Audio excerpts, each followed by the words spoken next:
नमो अरिहन्ताण नमो सिद्धाण नमो आयरियाण नमो वज्रायाण नमो लोहे सहस्राहो।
नमः समय साराय स्वानुत्याचकास्ते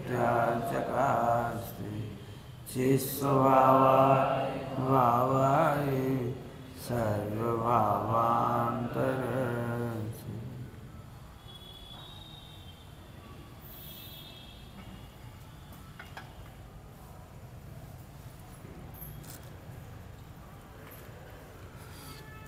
हो सकता है कई लोगों को ऐसा लगता हो कि हम तो इतने सालों से पढ़ रहे तो हम तो सब जानते हैं। सब जानने वाले धोखे में रह जाते हैं। सब मत जानो चलेगा, एक को जरूर जानो। क्या कहा? सबको मत जानो, बिल्कुल मत जानो, हमें नहीं पता। एनी हाउ एनी वे, एक पारिणामिक भाव की महिमा कहो, निश्चिंतता कहो, आनंद कहो, रिलैक्स कहो, no any type of worry कहो, जो तुम्हें कहना है कहो। चाहे जितने परिणाम बिगड़े और चाहे जितने परिणाम सुधरे, लेकिन बल तो सती का पति में ही होता है। सती का पति में ही होता है। शादी हुई थी तब पति 80 किलो का था, खा पी के 100 किलो का हो गया। वृद्धावस्था में वो 40 किलो का बचा। लेकिन सती का आनंद था वजन से, रंग से, रूप से, स्वास्थ्य से, बीमारी से, उसे कोई मतलब नहीं है। पति है बस। जैसे सती के लिए पति का है पना चाहिए, ऐसे ही चौथे गुणस्थान से लेके 14वें गुणस्थान तक केवल मैं हूं, इतनी खुमारी चाहिए। करके खुमारी नहीं कह रहा हूं, ध्यान करके खुमारी नहीं कह रहा हूं, विचार करके खुमारी नहीं कह रहा हूं, क्रिया सुधार के खुमारी नहीं कह रहा हूं, परिणाम सुधार के खुमारी नहीं कह रहा हूं, गुणस्थान बढ़ा के खुमारी नहीं कह रहा हूं। बहुत जल्दी लिस्ट बोलते जा रहा हूं। हमें नहीं पता, कुछ भी हो, शुभ सम कम हो, ज्यादा हो, चाहे कुछ हो, खुमारी का नाम चौथा गुणस्थान, बस खुमारी का नाम चौथा। पहले से चौथे में छलांग मारने का तरीका। सती का पति, हाँ क्या भाई, 100 किलो का पति था, फिर कुछ साल बाद वो 50 किलो का बचा, तो पत्नी कितने, पति कितने % हो गया? बोलो, गणित लगा के बताओ, गणित। चूंकि शादी के समय पति का वजन 100 किलो था, 5 साल बाद टेंशन के कारण 50 किलो बचा, बताइए स्त्री की उम्र वो सुहागन पना कितना % बचा? बताओ गणित। सती का, पति का, सती के लिए पति का अस्तित्व, बस वजन दे रहा हूँ मैं, क्या बताऊँ, मुझे ऐसा लगा प्रवचन ही नहीं करूँ। पति का अस्तित्व है, ऐसे ही मैं हूँ, ध्रुव हूँ, इतना अस्तित्व सम्यक दर्शन के लिए, मोक्ष जाने तक के लिए पर्याप्त। इतना सा सिलेबस है, इतना सा सिलेबस, इतने में मस्त रहो बस। आइए आगे बढ़ता हूँ। आदर्श नहीं अनुभव करो, पहला ही पॉइंट है। आदर्श नहीं बनाओ। आदर्श बनाने वाले किसी के परिणाम को, किसी के गुणस्थान को, किसी की क्रियाओं को, किसी के क्षेत्रम को और किसी के उदय को, व्यवहार को, आचरण को, आदर्श बनाने वालों को सम्यक दर्शन नहीं होता। क्या कह रहे पंडित जी, आदर्श नहीं बनाए? फिर से सुन लो। उपदेश शैली में कहते हैं आदर्श तुम्ही मेरे। उपदेश शैली में, भजन में कहते हैं आदर्श तुम्ही मेरे। हे पंच परम परमेष्टि प्रभो, आदर्श रहो मेरे प्रतिक्षण। ये उपदेश शैली है। आदर्श बनाना हो तो कथन तो होता है कार्य को आदर्श बनाने का, पर्याय को आदर्श बनाने का, गुणस्थान को आदर्श बनाने का, आचरण को आदर्श बनाने का, लेकिन कार्य को आदर्श बनाने से काम नहीं चलता। काम को आदर्श बनाना हो तो कार्य का कारण खोजो। थोड़ी मेहनत करा रहा हूं, कार्य का कारण। मीठा दूध अच्छा लगता है तो मीठा दूध को आदर्श मत बनाओ, शक्कर लाने का निर्णय करो, शक्कर डालो। मीठे दूध को आदर्श बनाने से काम नहीं चलेगा, शक्कर डालने से काम चलेगा। ऐसे केवल ज्ञान से काम नहीं चलेगा। केवल ज्ञान का आधारभूत ध्रुव सती, सती का एक पति बस, जिन्हें 2 मिनट में सम्यक दर्शन चाहिए वे चले जाओ उठ के, इतना ही करना है। सती का केवल पति का है पना, पति का है पना। दुबला पतला मोटा गोरा काला इससे में कोई लेना देना नहीं।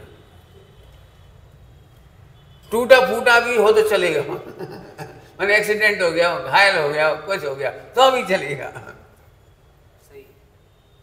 सती के लिए केवल पति का अस्तित्व। ऐसे चौथे गुणस्थान से लेकर, या पहले से कहना चाहता हूं मैं तो, लेकिन पहले का अस्तित्व पर नहीं चाहते, इसलिए चौथा कह रहा हूं। चौथे से लेकर 14 तक और मोक्ष तक केवल ध्रुव का अस्तित्व ही पर्याप्त है।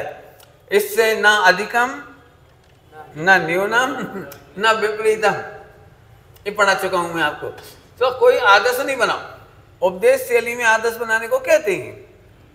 जैसे हम कहते देखो डॉक्टर बन गया, पैसा कमा रहा करोड़ों रुपया, तो बच्चा सुन करके समझ जाता है कि ऐसी पढ़ाई कर। बोलो भाई, आदर्श बनाने पर क्या वो डॉक्टर के पास चला जाता है? क्या उनके पैर पड़ने लगता है? उन्हीं के चरणों में बैठ जाता है? कि हमारी मम्मी कह रही थी इन्हें आदर्श बना लो डॉक्टर साहब को, हमने तो आपको आदर्श बना लो, अब तुम जानो हमें डॉक्टर बना दे।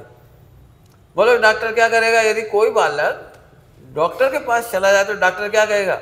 बेटे हमारे पास कभी मत आओ।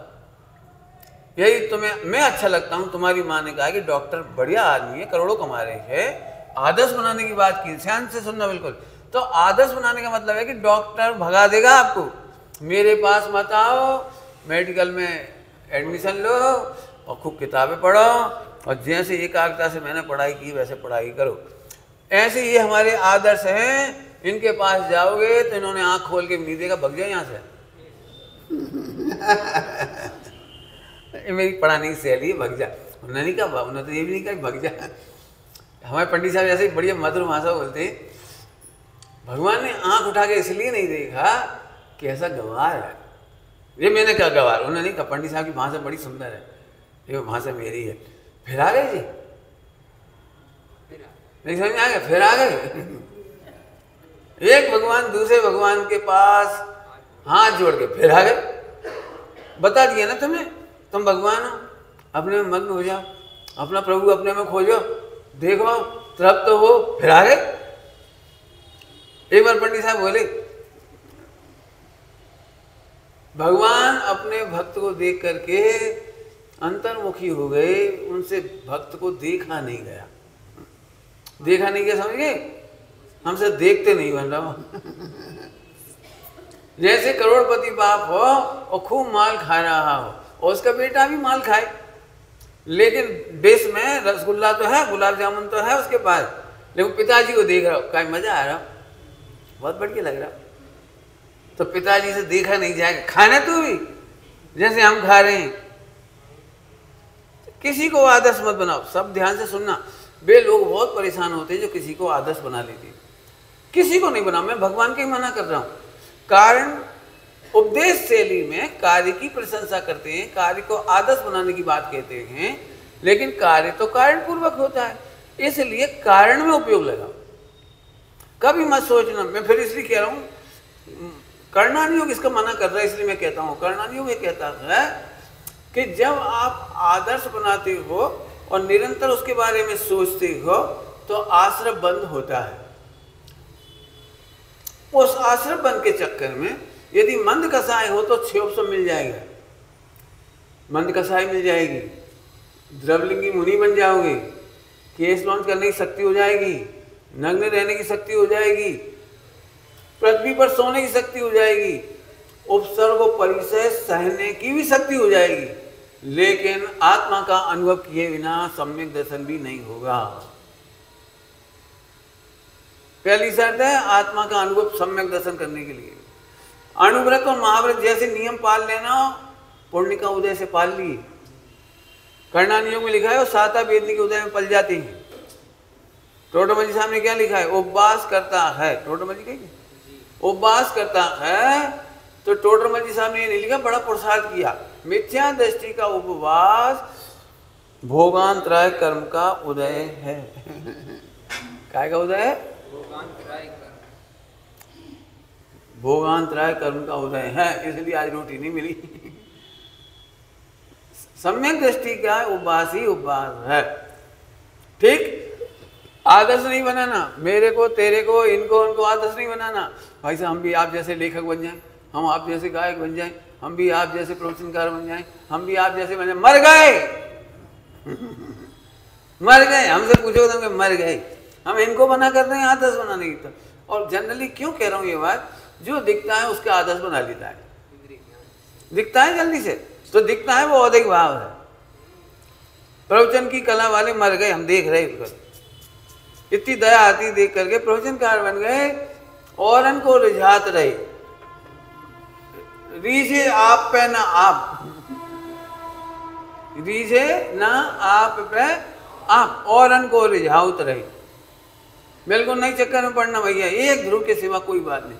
तो आदर्श नहीं बनाना, अनुभवन करना बस, ध्रुव का अनुभव। फिर है समता कैसे होती है। समता कैसे होती है, जो आप समझते हो तो आप समझते ही हो, मैं अपने शब्दों में इसे समझा रहा हूँ, ध्यान से सुनना। बात बदलेगी जरा, वो बदलेगी लेकिन समझने से। समता हमारे जीवन में कैसे आए, कल भी बता दिया था हालांकि मैंने, मैं फिर बता देता हूँ।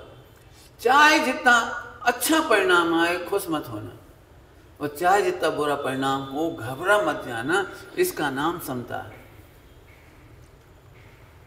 चाहे जितना गंदा परिणाम आ जाए उसके कर्ता तुम नहीं हो, खींचो मत। तुम तो अपने हाथ में रखे हुए निधान का आनंद लो। तुम तो अपने दृष्टि में हुए निधान, रखा हुआ निधान, दृष्टि का निधान, प्रभुता का देख के आनंद करो। का भाव कछु नहीं हो, समझ गए आप? बहुत अच्छी भाषा में बोलो। समता किसका नाम है? खराब दृष्टांत देगी, समझ में तो कम आएगा, कोशिश है समझ जाओ। किसी व्यापारी ने, चलो अच्छी दृष्टांत दे दी, चलो एक व्यापारी ने अपना मकान बनाया माधवगंज चौक पे है ना, माधवगंज चौक पे बढ़िया एक मकान बनाया, बहुत बढ़िया। सो एक व्यक्ति आया, भैया कितना बढ़िया मकान बनाओ, तो प्रसन्न मत हो जाओ, जैसो है सो है। अरे 10 करोड़ को तो हो ही है 1 करोड़ को, वो क्या बोल रहे हो? फूल 10 करोड़ का। फिर एक सब्जी वाले है, नहीं 10-1 लाख को, ये ज्यादा नहीं भैया। तो क्या करना, तुम्हें क्या करना है बोलो, क्या करना है बोलो? खींचना है, खींचना है। और 10 करोड़ कह रहा तो रीझना है। अरे मकान तो जैसा है वैसा है, पर्याय तो जैसी है वैसी है, ध्रुव तो जैसा है वैसा ही है। किंचित मात्र घटा नहीं और किंचित मात्र बढ़ा नहीं। इसलिए चाहे जैसा उदय आ जाए, अच्छा हो जाए तो रीझना नहीं, क्योंकि 4 प्रकार की पर्याय रीझना अपराध है। कल पढ़ा दिया था, परसों। अपराध किसे कहते हैं? क्षणिक भाव पर भी रीझना अपराध है, रीझने लायक नहीं है। और चाहे जैसे गिरे परिणाम हो जाए औदिक भाव के, जो समाधि करते कराते हैं उनमें लोग ध्यान से सुनो, चाहे जितना विस्मरण हो जाए उन्हें, तो भी कहो दादा तुम भगवान हो, दादा तुम आत्मा हो, दादा तुम आत्मा हो, खुश हो जाओ। उन्हें गाथा याद मत दिलाओ। सबसे बड़ी गलती ये मत करना, जिस समय वो समाधि कर रहा है उसे गाथा सुनाने लगे। गाथा नहीं सुनाना उसे, तो जो समझ में आए, अरे महाभाग है तुम आत्मा हो, अरे तुम सुरक्षित ध्रुव हो, सुरक्षित गायक हो, सुरक्षित आत्मा हो। ऐसे नहीं करो, अरे रे बेचारे के देखो सब भूल गए, जन्म भर की पढ़ाई भूल गए। तो क्या हो गई? भूल गए सो। बहुत समझ लो फिर से, वो समाधि कराते समय या समाधि करते समय समता रखनी चाहिए। मतलब कितना ही भूल जाए तो खींचना नहीं, और पूरा याद होए तो बढ़िया प्रवचन कर लियो तो रीझना नहीं, और बिगड़ जाए तो क्या बताएं। हम बहुत सोच के आए थे, तैयारी तो बहुत आती, सब सो गए। हम क्या करें? प्रवचन सो जाए तो हम क्या सो क्यों लगे? सुना थे नहीं, समझा थे नहीं, लिखा थे नहीं, मर जाए, हम क्या करें? खींचो मत। क्या भगवान भी, सर्वज्ञ भगवान भी दिव्य ध्वनि के कर्ता नहीं हैं, और मैं और आप भी वाणी के, प्रवचन के, समझाने के कर्ता। पढ़ाई काय के लिए हो रही है? हम तो सब जानत हैं। सब मत जानो, एक जानो, हमें नहीं मालूम। सब एक को जानने के लिए था। सब जानना काय के लिए था? एक को जानने के लिए। हम सबके चक्कर में पड़ गए। बहुत बड़ा भ्रम हो जाता है, हम तो सब जानत और एक रह जाते। जो कहते हैं हम सब जानते हैं, वे ऊपर ऊपर हैं, पानी नहीं निकलेगा। हाँ, एक की गहराई में चले जाओ, एक की गहराई में चले गए, पानी निकल आएगा। समझ में आ गया होगा? आगे चलो। कथन और विचार से परिणमन नहीं होता। ये बहुत काम का पॉइंट है। कथन और विचार, मैं 2-4 एग्जाम्पल देता हूं तो आपको जल्दी समझ में आ जाएगा। समता के लिए ये पॉइंट बहुत काम का है। समता के लिए प्राय करके ऐसा होता है कि हमारे मुंह से निकल गई मर जाओ, वो मर जाओ। बोलो भाई कैसा लगेगा तुम्हें? बोलो। हाँ, अपने मुंह से निकला मर जा, वो मर गया, तो क्या होगा सोचो। अपन ने सोची या कहा? बोलो भाई कैसा लगेगा आपको? सही सही बताओ कैसा लगेगा? गांव वाले मिथ्या दृष्टि होंगे, वे तो बिल्कुल पैरेंगे तुम्हें अच्छे से। जो गया अब जो गालियां दे सके हो, इनकी बाड़ी में, इनकी मुंह में से आग लगना। ऐसी बददुआ दी इन्होंने, ये सो आदमी है, इनकी हाय लग गई, मर गए बेचारा। पंडित साहब ने बहुत अच्छी भाषा बोली है। वस्तु स्वरूप में अर्थात जैन शासन में वरदान और अभिशाप की व्यवस्था नहीं, आशीर्वाद की व्यवस्था नहीं है। क्या की व्यवस्था नहीं है? आशीर्वाद की व्यवस्था नहीं है। इसके बाद पंडित साहब बोलते हैं आशीर्वाद दिए नहीं जाते हैं, लिए जाते हैं।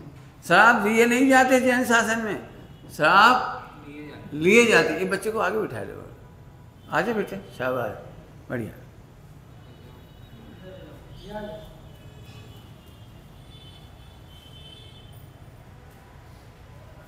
बहुत प्यारा बच्चा है। ठीक है, क्या बोला हमने? इधर इधर मेरे सामने बैठो, मुझे मजा आ जाता है। तुम तो इधर आ जाओ, इधर इधर बैठो, आजा आजा, कोई बात नहीं, तुम तो 2.5 क्लास हो। इधर बैठ जाओ मेरे सामने, बढ़िया। अब बैठो, बात कोई बात नहीं। समझ में आ रहा है? फिर से सुनो। तो आशीर्वाद लिए जाते हैं, दिए नहीं जाते। श्राप दिए नहीं जाते जैन शासन में, लिए जाते हैं। आप माता पिताओं को तड़पाओगे तो श्राप वे देंगे नहीं, लेकिन तुम्हें श्राप मिलेंगे ना, रहेंगे नहीं। तुम चिंटी को मार दोगे तो चिंटी तुम्हें श्राप नहीं देगी, लेकिन श्राप अपने आप मिल जाएंगे। समझ गए होंगे? ठीक। अभी अब आशीर्वाद का भी बोलो। कई लोग मेरे पास जबरदस्ती आ जाते, पंडित साहब आशीर्वाद दे दो। तुम आशीर्वाद हम कैसे दे दें? नहीं, आप हाथ धर दो। मैं हाथ धरवे से आशीर्वाद मिल जाता तो पेट्रोल पंप खुल जाता। नहीं समझ आशीर्वाद पंप। नहीं भैया, आशीर्वाद दिए नहीं जाते, आशीर्वाद लिए जाते। आपकी विनय से, आपकी वात्सल्य से, आपके स्वाध्याय से, आपके रत्नत्रय से आपको आशीर्वाद की जरूरत नहीं पड़ती, आशीर्वाद स्वयं में मिल जाते। बहुत सिंपल बात है। पुण्य भाव से पुण्य का फल अपने आप मिल जाता है और पाप भाव से पाप का फल अपने आप मिल जाता है। इसलिए जैन दर्शन में श्राप और आशीर्वाद की व्यवस्था नहीं है। पंडित साहब ने सुनाया था, मुझे वो बात याद आती है। एक शिष्य ने गुरु को प्रणाम किया और कहा आशीर्वाद दो। तो गुरुजी ने आशीर्वाद दिया कि तुम आशीर्वाद के लायक ना रहो। क्या दिया? क्या दिया? आशीर्वाद क्या दिया? तुम आशीर्वाद के लायक नहीं रहो। अब शिष्य को कैसा लगा ये तो मुझे नहीं पता, लेकिन आशीर्वाद बहुत टॉप था। अर्थात आज के बाद तुम भगवान बन जाओ जिन्हें आशीर्वाद की जरूरत नहीं पड़ेगी। बोलो भाई, आशीर्वाद चाहिए कितने लोगों का? कि ऐसा आशीर्वाद चाहिए? कौन सा? बोल। क्या आज के बाद किसी के आशीर्वाद के हम लायक, आशीर्वाद के लायक नहीं बचे, अर्थात भगवान बन जाए। ठीक। तो कथन और विचार से परिणमन नहीं होता। इसके बहुत झगड़े हैं हिंदुस्तान में। एक छोटा सा झगड़ा सुनाऊंगा आपको। छोटा सा झगड़ा। महिलाओं को 9 महीने तक धैर्य नहीं होता। 9 महीने का मतलब समझ ही गए होगी। तो घर में सबसे छोटा बच्चा होता है, सबसे छोटा बच्चा, उस बच्चे को बुलाते हैं, बेटा इस बार चाची को पप्पू होगा कि पप्पी? अब वो बच्चा नहीं समझता कि पप्पू क्या होता है, पप्पी क्या होती है, चाची क्या होती है, उसे कुछ पता नहीं है। बच्चे तो छोटे ही होते हैं, 1-2 साल के, 3 साल के। तो बच्चे को ये पू बोलना बड़ा कठिन लगता है। छोटे बच्चों को पप्पू और पप्पी बोलना सरल होता है। आप उच्चारण करके देखो, पप्पू बोलना कठिन पड़ेगा, पप्पी बोलना तो उसने झट से कह दिया पप्पी। अब एकदम गुस्सा आ गई, आग लगे तेरे मुंह में। और संयोग की बात है कि 9 महीने बाद पप्पी हुई। अब जब मोड़ा को चेहरा देगी जय के वजह से भाई, अब वो बच्चे को नहीं समझ में आ रहा कि मैंने क्या किया। चाची जब देखो जब मुझे डांटती रहती, मुझे घूरती रहती, मुझे मेरी दूध की मलाई खत्म कर देती। बोले क्या है? तेरे ही। ये पूरे हिंदुस्तान में बहुत बड़ा झगड़ा है, इसलिए मैं इसे सॉल्व करना चाह रहा हूँ। भाई कथन से और विचार से वस्तु के परिणमन का कोई लेना देना नहीं। मैं इसलिए कह रहा हूँ, तुम्हारे कहने से कोई मर भी जाए तो टेंशन नहीं कर लेना, और कोई के कहने से तुम घबरा नहीं जाना। और ये भैया आपको पता है हिंदुस्तान में सबसे बड़ा मार्केट इसी का है। बड़े वाले बाबा, ओझा वाले बाबा, झाड़ फूक वाले बाबा, तंत्र मंत्र वाले बाबा। अरे उनने कह रही पक्के में, उनने कह रही सर्दियाँ, बस मरे जा रहे, भागे जा रहे। आप किसी को एक तंत्र मंत्र वाले बाबा इसी के बल पे चलते हैं। एक बार इनने कही थी करोड़पति अरबपति आओ, वहाँ श्रद्धा नहीं करी, इनकी श्रद्धा नहीं करी, और ऐसे चलो अकड़ के। तो इनने ऐसे धूल उठाई और ऐसे मंत्र पढ़ के फूको, वो गौ रास्ता में कार पलट गई भाई मारेगा। और घर है जब देखो तो पूरी बिल्डिंग ध्वस्त, पूरी बिल्डिंग में आग लग गई, सब बढ़ गए। कहा तो कहाँ से ऐसा होगा, धूल उठाई फूक के मार दी होगा सब। मैं कह रहा हूँ ऐसा आदमी सही में यदि दुनिया में हो तो फिर वो सुपरमैन होगा, और भगवान तो डब्बू है फिर।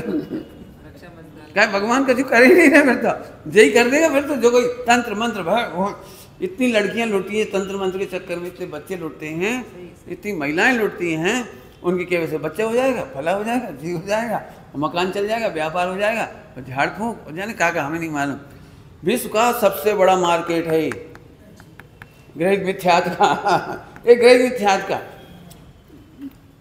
मैं नाम भी नहीं ले रहा हूँ, लेकिन हमारे घर में मेरी दादी की सगी बहन, वो गणनी थी समेत शिखर जी में, आचार्य विमल सागर जी के संग में सबसे बड़ी थी, वो गणनी थी। तो हम जब भी जाते थे तो मेरा नामकरण उन्होंने करवाया आचार्य श्री से। विमल सागर जी ने, आचार्य विमल सागर जी ने मेरा नामकरण किया 9 साल की अवस्था में, और वहाँ समय शिखर जी ने विधि विधान से किया, उन्होंने जो भी किया। तो हर बार हमें साहित्य देते थे तो मैं पढ़ता था। ये तो लंबी चौड़ी बात हो गई। मूल बात ये थी कि वे हर बार एक मंत्र देते थे पिताजी को कि ये मंत्र ले जाओ, तुम्हारी दुकान खूब चलेगी खूब चलेगी। और फिर 3 बार गए हम लोग, 3 ही बार मंत्र दिए, दुकान चली कि नहीं चली, लेकिन पिताजी ने एक दिन भी ना तो उसका प्रक्षालन किया और ना कुछ करा, और मेरे भरोसे छोड़ देते थे, तू कर। हम तो बच्चे थे, छोटे थे, तो हम प्रक्षालन करके उसका गंदोला छिड़कते थे दुकान में। हाँ, एक वो आता नहीं क्या कहलाता, जैसे तंत्र मंत्र लिखे रहते जो यंत्र दिए थे, बिल्कुल सच्ची घटना है। हमने बिल्डिंग की छत पर खोजता था, फिर कहा गऊ कहाँ, हमें पता नहीं। ऐसे 2-3 यंत्र आए, लेकिन हमारे घर में ना तो उससे कभी भला हुआ ना बुरा हुआ, लेकिन हर बार वहाँ से तंत्र मंत्र मिलते थे हमारे परिवार में। मुझे अच्छी तरह से याद है इन बातों की। कहने का आशा ये है, सब इसलिए डराते हैं कि ऐसे लोग कछु कर ना दें। ग्रहित मिथ्यात्व का बाप है, अपनों का बिगड़ रहा हो, कछु होगा तो क्या कह रहे ये डर लगता है, इतने बड़ों करोड़ों को बिजनेस कछु होगा। आपको पता है हिंदुस्तान में सबसे ज्यादा डरपोक है पैसा वाले लोग। नहीं समझ में आई करती, स्वाध्याय नहीं है तो इतने डरपोक हैं। वास्तु के नाम पर दुकान और मकान का अल्ट्रेशन होता रहता है। पूरा में से दरवाजे खोल लो, इधर से खोल लो, इधर से खोल लो, उधर से खोल लो, यहाँ की खिड़की खोल दो, यहाँ की खिड़की बंद कर दो। अपने मध्य प्रदेश की विधानसभा पहले बनी थी, जैसी बनी थी नई वाली, उसके बाद 5 साल में पता नहीं 10-25 या 10-20 या 15 विधायक मर गए। तो बहुत चिंता हुई, और फिर फिर सबको बहुत उपयोग लगा करके जिस जगह पे वो पानी का सरोवर बनाया था, वहाँ मट्टी भर के अब गार्डन बना दिया, और जहाँ गार्डन बना तो वहाँ गड्ढा खोद खाद के वहाँ पानी भरता। ऐसा पूरा का पूरा 80 लाख रुपए उस ज़माने में 80 लाख रुपए लगा करके पूरा अल्ट्रेशन हुआ उसका। और इसके बाद भी अभी जो मेन गेट था ना, वो दरवाजा नहीं खोलती, कहीं बम गेट में से एक मृत्यु देवता रेस वहाँ से घुसे और मरे। अभी देखना आप, वो वाला गेट नहीं खोलती, वहाँ को गेट खोलेंगे कहाँ हमें नहीं पता। मेरा कहने का मतलब है भाई साहब, मैं जब से समझदार हुआ, स्वाध्याय ही समझदारी का निशानी है, ध्यान रखना। हमारे घर में सब कहते हैं पूरब मुख का दरवाज़ा होना चाहिए। मेरा जन्म भी जिस घर में हुआ उसमें पूरब मुख नहीं था, और जिस घर में खनिया वो वहाँ रही तुम्हारी खरी फाटक पर, उसका भी पश्चिम का ही गेट है। क्या फर्क पड़ गया पश्चिम के गेट में से? क्या फर्क पड़ा? हमने उस घर में प्रवेश करने के लिए ना तो काला धागा बांधा, ना नारियल रखा, ना कलश रखा, ना भक्तामर पढ़ा। मैं ब्याह से खूब पढ़ेंगे, हम यहाँ से नहीं पढ़ेंगे, हम कछु नहीं करेंगे। हमने कोई वोट पाई नहीं करी, ना समाज का निमंत्रण किया, ना रिश्तेदारों का निमंत्रण किया, ना भोजन पनीते कराए, कुछ नहीं। अरे घर में जा रहे हैं। तो कई लोगों ने हमसे कहा अब आपको घर में घुसबो सफल नहीं हुई है, देख लो तुम भटक रहे।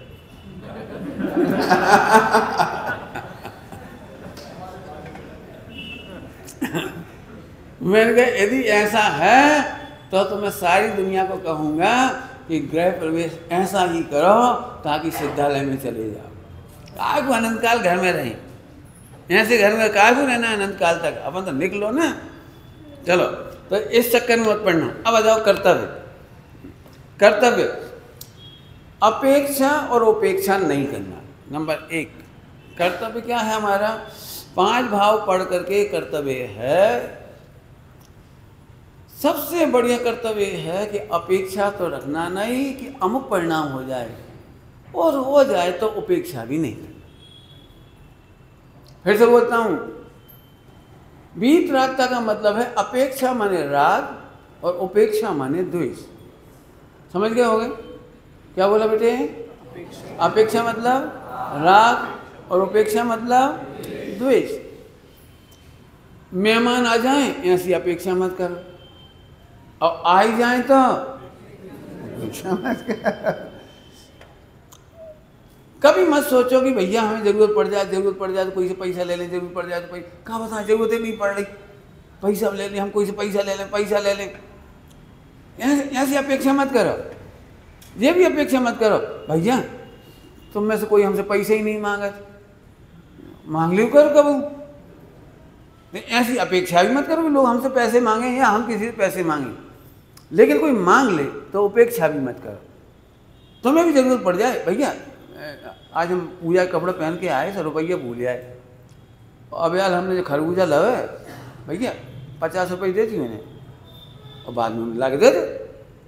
पॉइंट समझ में आ गया? कुछ अपेक्षा भी नहीं करना और उपेक्षा भी नहीं करना। शादी के भाव नहीं आए तो अपेक्षा नहीं करना, कानून का नहीं आ रहे शादी के भाव नहीं आ रहे, और आ जाए तो उपेक्षा भी मत करो, चुपचाप कर लो। जे बढ़िया बताइए पंडित जी महाराज। अरे बहुत बढ़िया है, धन है तीर्थंकर। विवाह के परिणाम आए तो खींचे नहीं, परेशान नहीं हुए, उपेक्षा नहीं की, और नहीं आए तो अपेक्षा भी नहीं करी। क्या कमाल की बात है, बारात तक पहुंच गई थी 2 की तो मल्लीनाथ भगवान की और नेमिनाथ भगवान की तो बारात ही पहुंच गई थी, लेकिन बैराग का परिणाम आ गया तो बैराग के परिणाम की उपेक्षा नहीं की। अपन तो 10 बार सोचे कि जाएं कि नहीं जाएं, करें कि नहीं करें, अब मन तो है नहीं, क्या करें।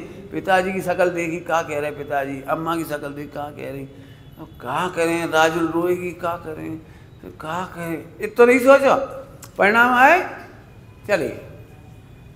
काय का अर्थ बता रहा हूँ, अपेक्षा भी नहीं करना और उपेक्षा भी नहीं करना।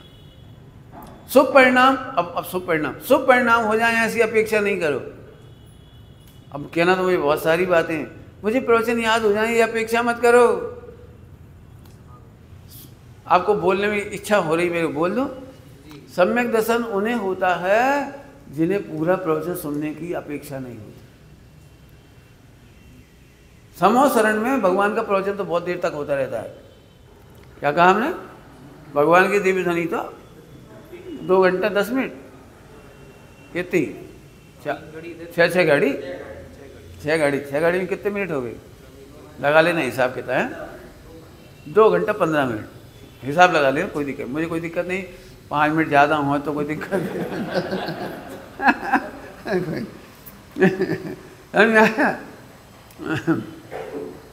4 संग 24 तो 2 घंटे 44 हुई ना, 2 घंटे 44 मिनट, ठीक है, तो कोई दिक्कत नहीं।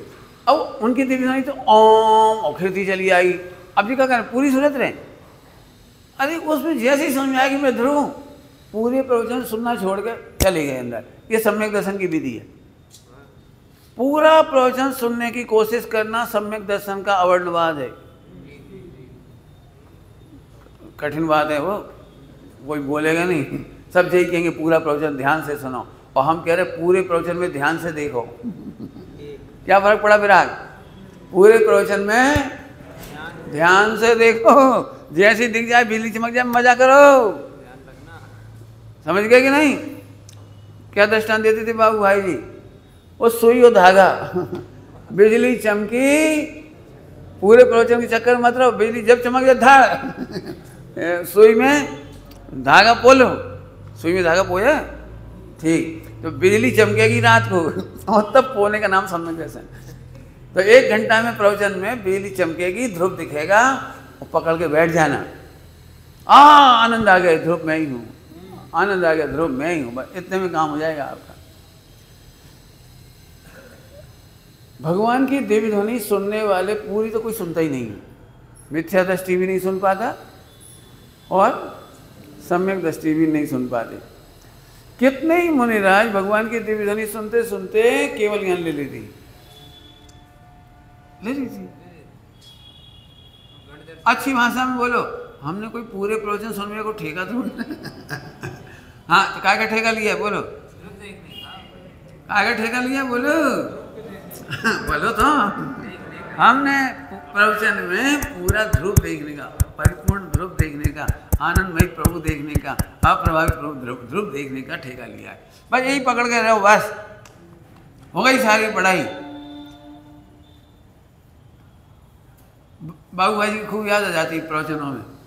बाबू भाई जी कहते थे, इतनी सारी पढ़ाई देख करके लोग ऐसे कहते हैं भैया बहुत टाइम लगेगा, का करने पड़ेगा, बड़ा मुश्किल है यार ये भगवान, हम का करें का नहीं करें।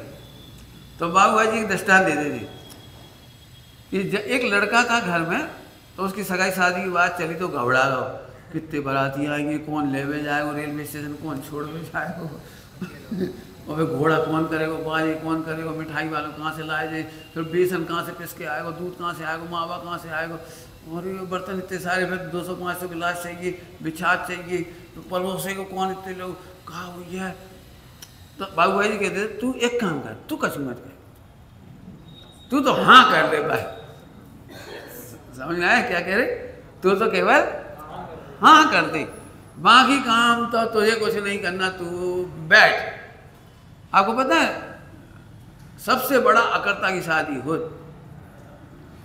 क्या कहें, कौन की शादी होती है, वो मेहंदी लगवा रहा हो, लगाए वाले लगा रहे, वो अपने बैठो मस्ती से, 2 जनी पैर रच रही हैं, बाकी 2 हाथ रच रही हैं, 4 जने रचे वाले वो मस्ती से बैठो, हल्दी लगा रहे वो मस्त बैठो, घोड़ा पे आ गए सब बैठा दो, चलो बैठो, बैठ गए, बैंड बाजे आ गए बजाने लगे, तुम बैठे रहो केवल, तुम ना दीज ना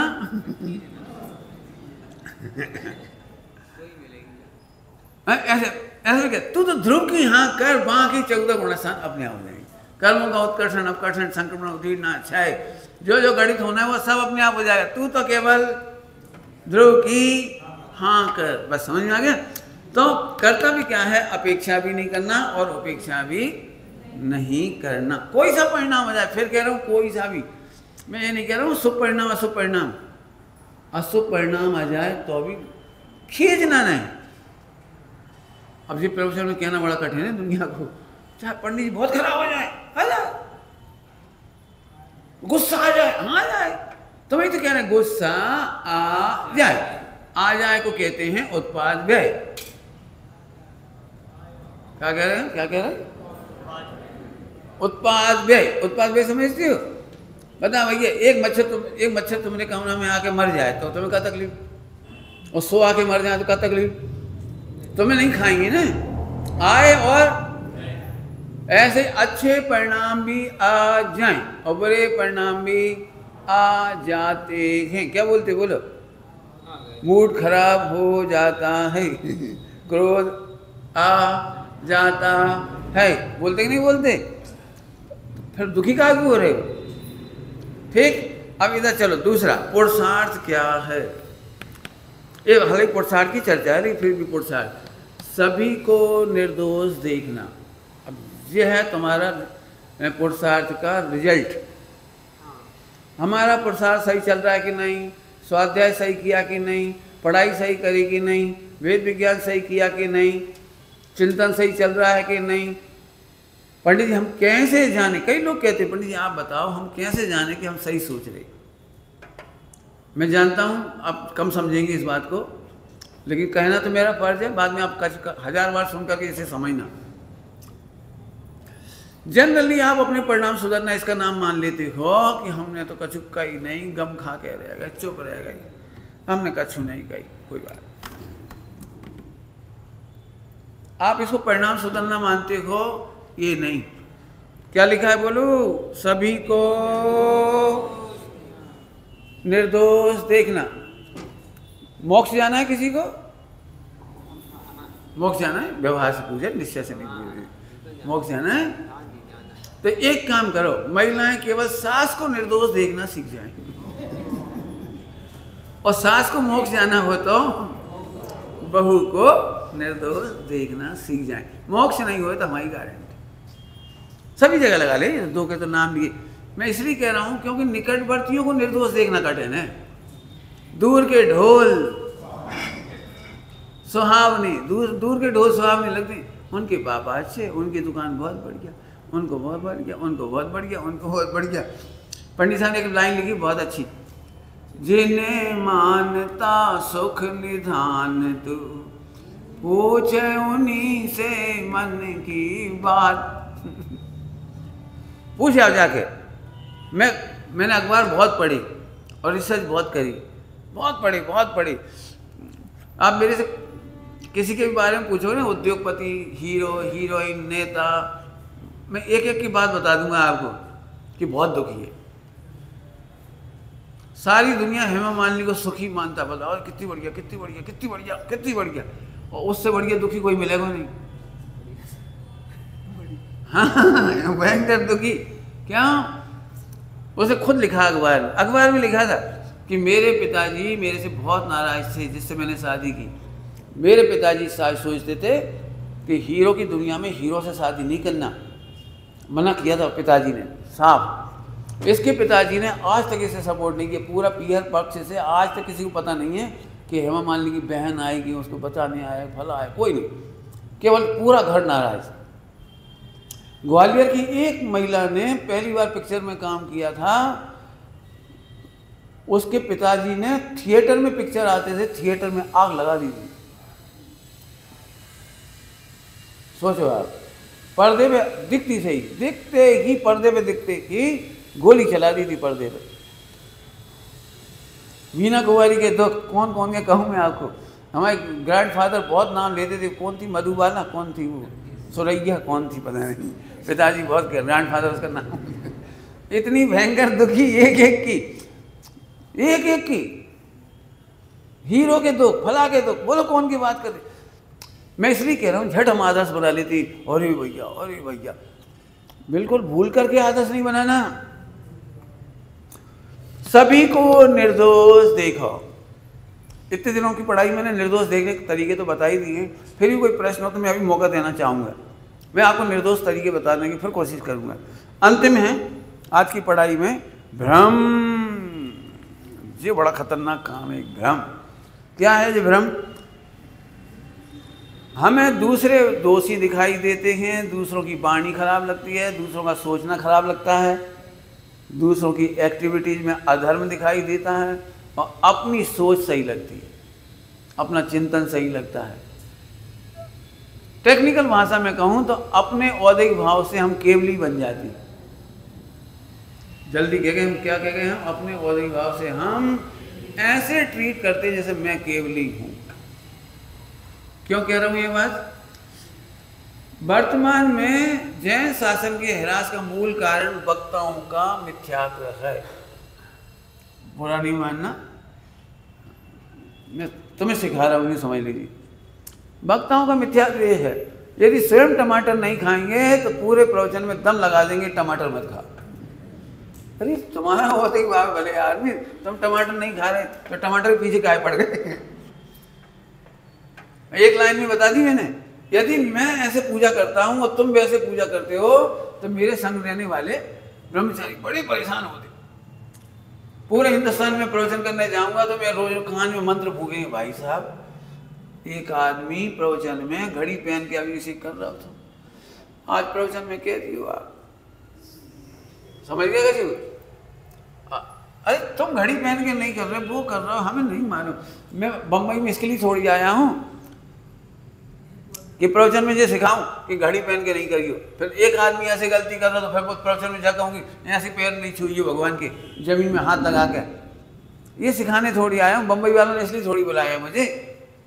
पंडित जी सब खड़े खड़े पानी पिए थे, मने कर दियो आप प्रवचन में, सब आपकी मानत है। खड़े खड़े पानी नहीं पिए, हम कहे ये खड़े खड़े ध्रुव देखेंगे। कहा गए हम, ये 3-4 बातें कही मैं। भाई साहब, संयम सिखाने से नहीं आता, आचरण सब सिखाने से नहीं आता, और जो सीख भी जाते हैं उससे कल्याण नहीं होता। सिखाया हुआ देख के तो अपन द्रवलिंगी मुनि बन गए और रट रट के 11 अग्नोपुर के पार्टी हो गए। क्या भला हुआ इसमें?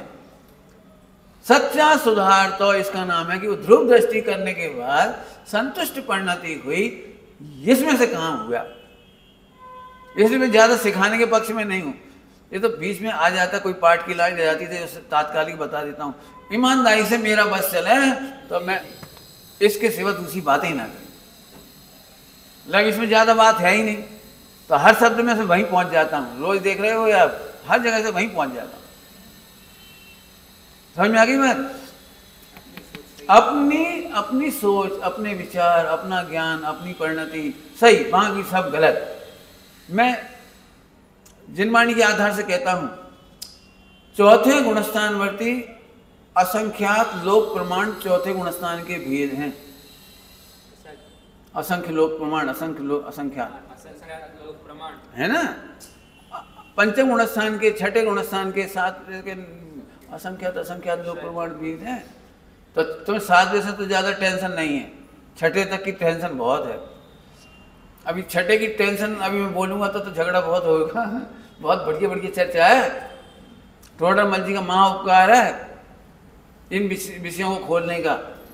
आप कल्पना भी नहीं कर सकते, इतना सा भी झगड़ा मत करो। बोलूँ एक बहुत अच्छी बात, नाराज मत होना और स्वच्छता नहीं करोगे, इसका मुझे विश्वास है। जिनवाणी में ये लिखा है कि चरणान योग पढ़ करके आचरण नहीं सीखना, आचरण नहीं करना।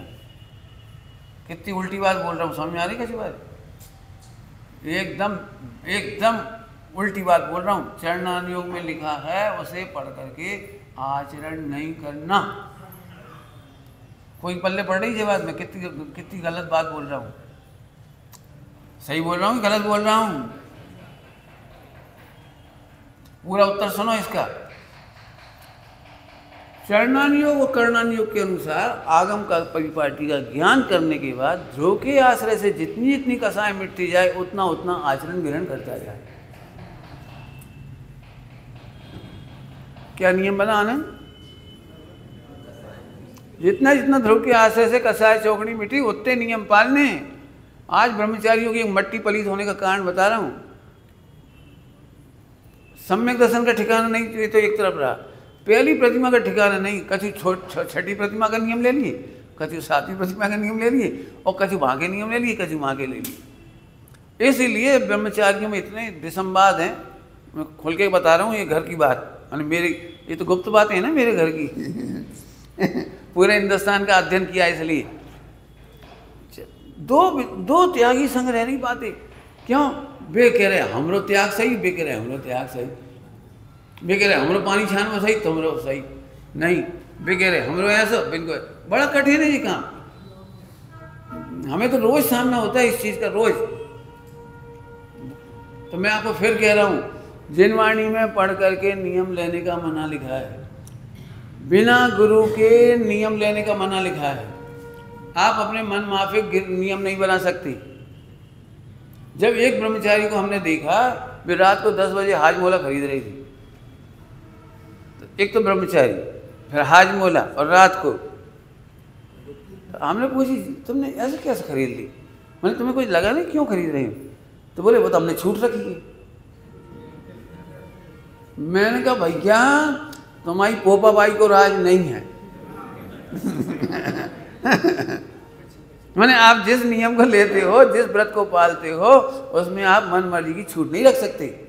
हमने एक ब्रह्मचारी से पूछा तुम रात को महिलाओं से बातें क्यों करती हो, क्यों समझाते हो, क्यों उपदेश दे रहे हो, क्यों समझाए करते हो? रात 10-10, 11-11 बजे तक गर्मी के दिन में चड्डी पहने घूम रहे छत पे, सुनाई जा रही खराब भाषा इस्तेमाल इसलिए कर रही, गंदी बात है। तो बोले हमने तो छूट रखी है। मैंने कौन से ग्रंथ में लिखी है कि सील की नौवार तोड़ने की भी छूट होती है? हो गया, सील की नौवार तोड़ने की भी छूट होती है। जब ऐसी बात हो गई, कहे तुम जहर काहे खाए? हमने छूट रखी है। क्यों नाव में छेद क्यों कर रहे हो? अरे हमने छूट रखी है, नाव में छेद कर सके। मैं इसलिए बिल्कुल कह रहा हूँ, ऐसे अटकल पच्चू और कहाँ खतरनाक नियम होते हैं। अभी मैंने इसकी बहुत पढ़ाई कराई अमायन में भी, और सभी जगह करा रहा हूँ। अमायन में बहुत पढ़ाई की है नियम के बारे में। उसमें लिखा है भैया बहुत साफ साफ, स्वयं पर के क्लेश के कारण स्वरूप नियम नहीं लेना। ज्ञानमती माता जी को दीक्षा केवल इसलिए नहीं दे रहे थे आचार्य, मैंने बहुत ट्राई करी हमें दीक्षा मिल जाए, 7 साल 2-3 साल, लेकिन नहीं दे रहे थे। केवल एक वजह से कि तुम्हारी जो नियम है ना, वो आहार लेने का नियम, वो इतना गलत है कि श्रावक को कष्ट होगा। आपको अनुदिष्ट भोजन नहीं मिलेगा, आपका नियम लेना गलत है। स्पष्ट लिखा उन्होंने अपनी अपनी जीवनी में, उसमें लिखा है। नहीं दे रहे थे दीक्षा केवल इतनी सी बात के लिए। क्यों? वो गेहूं की रोटी नहीं लेते थे तो केले की रोटी बनानी पड़ती थी उनके लिए। अब इतने चौकों में केले की रोटी कौन बनाएगा? दूसरे देश में चले जाओ, गांव में, नगर में जाओ तो केले की रोटी कौन बनाएगा? फिर कोई वो क्या कहलाता तुम्हारी रजगिरा की रोटी बनाते थे उनके लिए। तो स्पेशल करना पड़ेगा, तो तुम्हारा आगम विरुद्ध है। बहुत बात चली इसके लिए, नहीं दिया। फिर उन्होंने छुल्लिका होते हुए भी हाथ में आहार ले दी थी, तो दीक्षा नहीं दी। बोले ऐसे मनमाने नियम नहीं चलेंगे, तुम इंटेलिजेंट हो तो बने रहो, समझदार हो तो बने रहो, हम नियम नहीं दें। बहुत संघर्ष है इसका। बोले हम तो छोटा नाम रखा के बड़ा काम कर रहे हैं, इसमें गलती क्या है? खूब समझाना पड़ा, आखिरकार नहीं माने, फिर एक बार माने तो सुधार किया। मैं उनकी बात नहीं करना चाहूँगा, मैं आपसे कहना चाह रहा हूँ, मन माफिक नियम नहीं लेना, भावुक होकर नियम नहीं लेना, किसी से प्रभावित होकर नियम नहीं लेना। भारतीय महिलाओं में एक बड़ी दिक्कत है पूरे हिंदुस्तान में। कोई त्यागी जी आए और व्रतों की बड़ी तारीफ कर गई, अष्टमी चौदस का व्रत, उपवास, या पंचकल्याणक के, ये पंचकल्याणक के बहुत बोल जाते हैं, पंचकल्याणक के उपवास, पंचकल्याणक के उपवास। फिर महिलाएं यहाँ से गिनत, अरे आज को उपवास होगा और दूसरे दिन उनको कल्याणक होगा। कहाँ से होगा उनको कल्याणक? अब बीमार हो गई, एसिड बढ़ रहा है, चक्कर आ रहे हैं, घर में काम भी देख रहे हैं, घर में काम करने वाला कोई नहीं, और भी तो देख के चलते बनी उपवास कि पंच कल्याणक के उपवास करिए, पांचों कल्याणक के। अब फरवरी को महीना बहुत गड़बड़ करे फरवरी के महीने में इतने पंच कल्याणक हैं कि मरे ही जाए आदमी। तो आपका खेंचा रहे पंडित जी, पंच कल्याणक के उपवास नहीं करें? अरे आत्म कल्याणक के उपवास करो। मैं फिर कह रहा हूँ, ये गलत उपदेशदाताओं से बड़ी तकलीफ है। मैं गलत उपदेशदाता कह रहा हूँ साफ साफ। फिर से बताता हूँ, नियम पढ़ के नहीं लिए जाते, सुन के नहीं लिए जाते, भावुकता में नहीं लिए जाते। टोडरमल जी साहब ने बड़ा उपकार किया है, प्रतिज्ञा लेने का विधान। 7वें अध्याय में पढ़ लेना, प्रतिज्ञा लेने का विधान। भावुकता में नियम लेना भी नहीं और देना भी नहीं।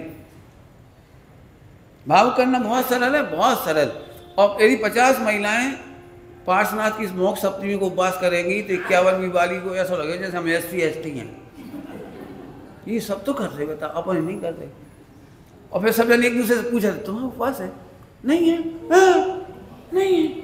हमारा तो है, इनको भी है, इनको भी।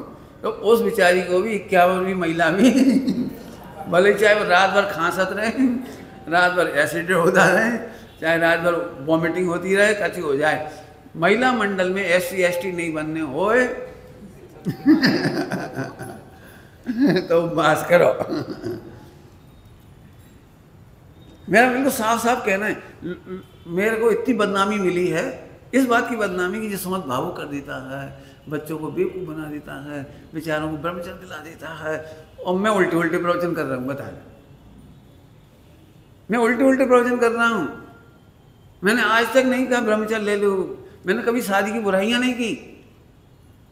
क्या होता है शादी की बुराई? शादी से द्वेष करने वाला सम्यक दृष्टि नहीं होता। क्या कह रहा हूँ? विवाह से द्वेष, किसी भी औदिक भाव की उपेक्षा नहीं करते। अभी बाल पढ़ा है, उपेक्षा नहीं करते किसी भी। जैसा फिर आपके पास इतने सारे आ कैसे जात? हम तो सम्यक मार्ग बताते। और जैन शासन अभी बांझ नहीं हुआ है। सम्यक मार्ग सुन करके हजारों जीव, असंख्यात जीव आज भी मोक्ष मार्ग में प्रवर्त रहे हैं और प्रवर्तेंगे। ये नहीं हम आंख बंद करके ब्लाइंड फॉलोवर बना दें किसी को ना। बहुत अच्छे समझने इसको अपनी, ठीक है। और आखिरी में क्या हुआ, बहुत अच्छी एक और चर्चा, बस समय हो गया आपका। टोकना, उपदेश देना और टोकना कमजोरी है, कार्य नहीं। कार्य नहीं माने कार्य होता नहीं। टोकने से कार्य नहीं होता, टोकना कमजोरी है। उपदेश देना कमजोरी है, उपदेश से काम नहीं होता। मैं अपनी वक्ता की तरफ से कह रहा हूँ ये बात, पूरी बात समझ लो ताकि कम समय में समझा सकूँ। आप खूब देख लेना, टोकने से कभी काम होता ही नहीं। टोकने से टोकने वाला हैरान हो जाता है। तो सब पे टोके नहीं। अब जब भी गड़बड़ है, टोकना औदे की भाव है, वो अपने हाथ में नहीं है। जल्दी दो बातें कह गई। आपने देखा कभी कई बार सासू या माँ अपने बेटे को टोकते टोकते परेशान हो जाती है तो कसम खा ले हम तो मर जाएं, अब ना टोकेंगे भैया, तुम चूल्हे में जाओ। 1000 बार टोक देगी, 1000 बार समझा देगी, मानत नहीं है। थोड़ी स्वाध्यायी होगी तो तो और जोड़ देगी, तुम आओ भाभी तब जैस हो तो मरो, हम कहा गए। टोटल में इसके लिए लिखते हैं मूड होकर भवितव्य को मानता है। देखा होगा सबने, टोकने से काम तो आज तक पति पत्नी में भी लड़ाई इसी बात की होती, पत्नी बहुत टोकती, मत करो मत करो मत करो, लेकिन जो होना होता है वही होता है। वो तो इसलिए मैंने इसे कमजोरी लिखा है। टोकना और उपदेश देना कमजोरी है। टोकना और उपदेश देने से काम नहीं होता, कार्य नहीं, मतलब कार्य नहीं होता है, कमजोरी है। हमारे अंदर से कहें तो अस्थिरता की कमजोरी है, और एक कमजोरी औधिक भाव है। टोके बिना दुनिया रहेगी नहीं, और टोकने से काम। ये दो बातें क्यों पढ़ा रहा हूं परस्पर विरोधी? टोके बिना हम रहेंगे नहीं, और टोकने से काम होगा नहीं। ये दो बात इसलिए बोल रहा हूं, पंडित साहब की अच्छी भाषा में बोलो, देखो बेटा हमें तो तुम्हारे प्रति राग है तो कह दिया, मानना और नहीं मानना तुम्हारा भविष्य है। इसके लिए हिंदुस्तान में एक बहुत अच्छी कहावत है, मान जाए तो लाख की और ना माने तो। ये 1.25 लाख की बात समझ में आती कुछ? क्यों 1.25 लाख की क्यों हो गई ये? मान गया तो लाख की और नहीं मानी तो। ये 1.25 लाख वाली बात बहुत बढ़िया है। समझाते समझाते विरक्त हो गए, समझाने का भाव चला गया, ये 1.25 लाख। क्या कह रही? समझाते समझाते अब हम ही विरक्त हो गए, विरक्त हो गए, समझाने का राग नहीं रहा, ये 1.25 लाख। मैं फिर से बोल रहा हूँ, बहुत बड़ी बात बोल गए हम। समझाना कमजोरी है और समझाए बिना रहते नहीं है। तो कमजोरी है तो हम अपना खेद करें, वो नहीं समझाए इसका खेद नहीं करें। हमारा टोकना कमजोरी है, वो नहीं समझा तो उस पर खेद नहीं करें, अपना टोकना कमजोरी है। आप अपनी कमजोरी दूर करके भगवान बन जाओ, दूसरों को टोकने की कोशिश मत करो। मेरे परिवार में इतने लोग हैं, सभी बैठे हैं अभी, आप इनसे पूछ के देखो, मैंने आज तक इन्हें किसी बात के लिए नहीं टोका। मैंने आज तक अपने परिवार में ये भी नहीं कहा कि समाधि मंड के प्रवचन सुन लो, कि जैन सिद्धांत प्रवेश का सुन लो, कि गुरुदेव का जीवन चरित्र सुन लो, आज तक नहीं बोला। अभी ये सब बैठे, मैंने कभी नहीं बुलाया तुम ब्रह्मचर्य लो, नहीं लो, शादी करो। मुझे तो पता भी नहीं लगा कब कौन की शादी हो गई कौन के क्या हुआ मुझे पता ही नहीं लगा। मेरा कहने का मतलब ये है, नो इंटरफेरेंस, नो इंटरफेरेंस। हमारे कहने से होगा ही नहीं कुछ, होगा तो वही जो होना है। इसीलिए भवितव्य को सहज भाव से स्वीकार करना समता है। फिर से बोलता हूं, आज से आप टोकोगे कि नहीं? बोलो भाई, ये बेटा तो मना कर रहा है नहीं टोके, तुम आज से टोकोगे कि नहीं? किसी को टोकोगे? टोकना समझते हो? गलत काम करने से टोकना, टोकोगे कि नहीं? नहीं, बड़ा मुश्किल है। क्या कहें बेटे, जितना राग होता है, जितना प्रेम होता है, जितनी करुणा होती है, वो टोके बिना नहीं बात नहीं रह पाओगे। आप भी 6ठे गुणस्थान तक टोकने की व्यवस्था है, और टोकने से काम होने की व्यवस्था। कौन से गुणस्थान तक? क्या ऐसी बात कह रहे पंडित जी, महाराज भी टोकते हैं, टोकते हैं, क्या करें? उपगुहन और स्थितिकरण क्या है? उपगुहन और स्थितिकरण क्या है? टोकने की व्यवस्था ही तो है। ग्रंथ लेखन क्या है? करुणा के बस होते 6ठे गुणस्थान तक। जब ऐसे नहीं समझते तो लिख के समझा जाती है। उपदेश लिखना माने टोकने का व्यवस्था लिख करके टोक गई, लिखी हुई टोक गई। जिनके भाग में हो तो पढ़ लियो। भावदीप का लेखक, भावदीप का लेखक सबसे आखिरी में लिखो, इतनी करुणा से लिखा है, इतनी बढ़िया भाषा लिखा है, इतनी बढ़िया, इतने बढ़िया लेखक, वक्ता, और 4-5 लोग भी सुनने वाले नहीं थे, सुनने वाले नहीं थे उस जमाने में। तो ऐसे लिख गए, कोई 2-5 लोग भी सुनने वाले नहीं हैं। अब हम क्या करें? सो हम लिख के ले जाते हैं, फिर उन्होंने आगे लिखा कौन के लिए लिखा है और कौन के लिए नहीं लिखा है,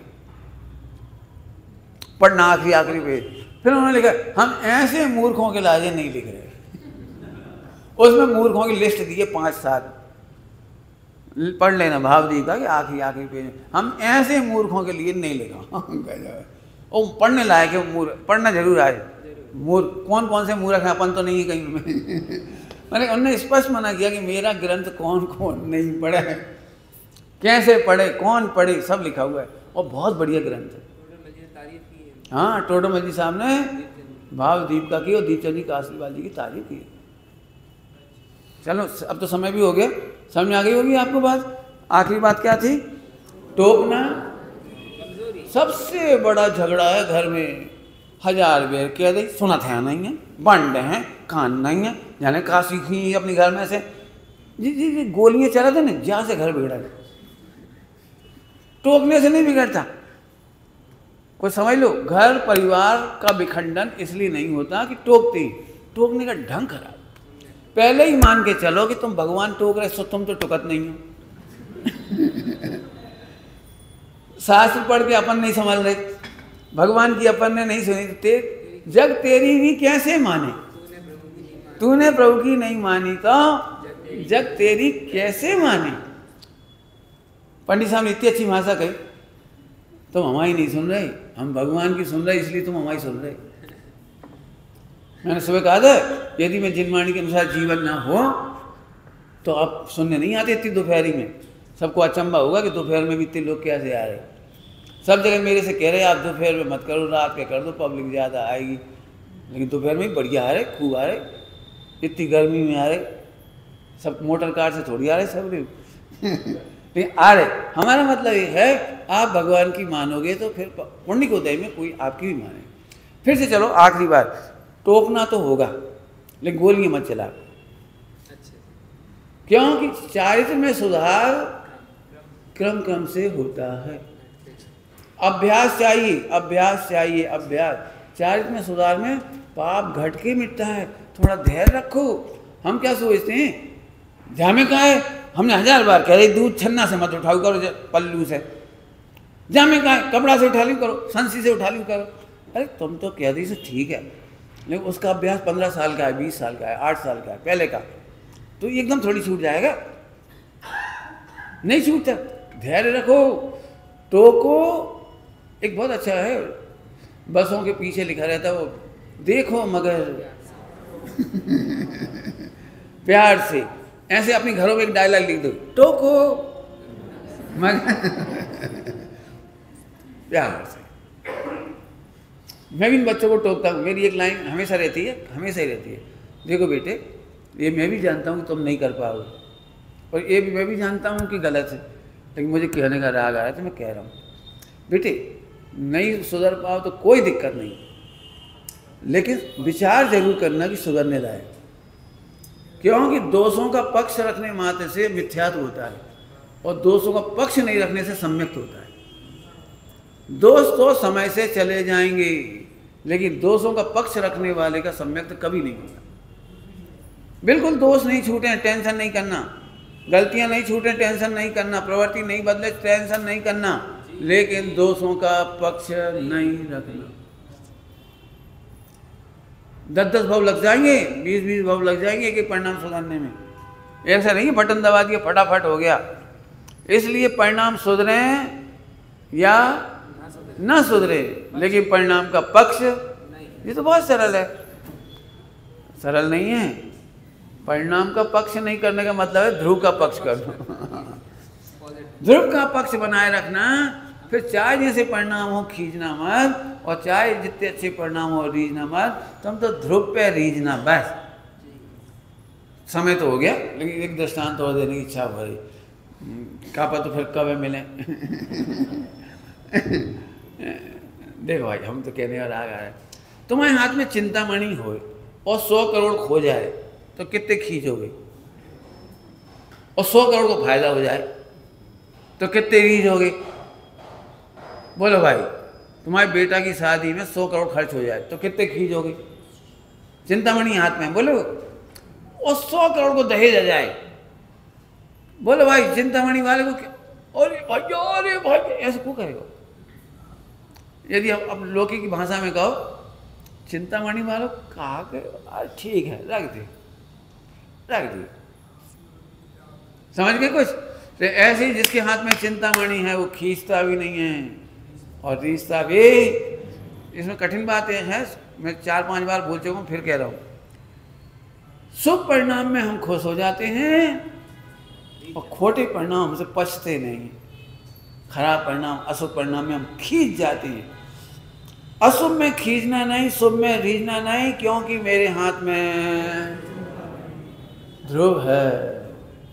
इसी का नाम समता, इसी का नाम पुरुषार्थ, इसी का नाम मोक्ष। अब हम मिलें ना मिलें मोक्ष में मिलेंगे। ओम नमः सिद्धाय।